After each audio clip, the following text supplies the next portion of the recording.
अगर आपकी गाड़ी में भी कुछ इस तरीके से आवाज़ आ रही है तो भाई सतर्क हो जाओ, आपकी गाड़ी का जो व्हील बेयरिंग है वो ख़राब हो चुका है। अगर आप इसको इग्नोर करके इसी तरीके से चलाते रहोगे तो हो सकता है इन फ्यूचर आपकी गाड़ी का जो टायर है वो रनिंग में बाहर आ जाए, मतलब वो निकल जाएगा टायर गाड़ी चलाते वक्त। और अगर खड़े गाड़ी में अगर आप अपनी गाड़ी को एक्सीलेटर देते हो और इंजन के अंदर से एक अजीब सी साउंड आती है तो इसका मतलब ये है कि आपकी गाड़ी का जो बेयरिंग है, इंजन के अंदर जो लगा हुआ बेयरिंग है वो ख़राब हो चुका है।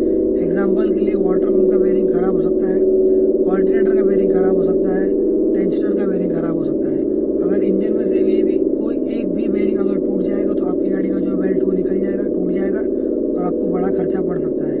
ठीक है, तो अगर इस तरीके से अगर आपकी गाड़ी में आवाज़ आ रही है तो इग्नोर बिल्कुल ना करें और आपके मैकेनिक को ज़रूर दिखाएं।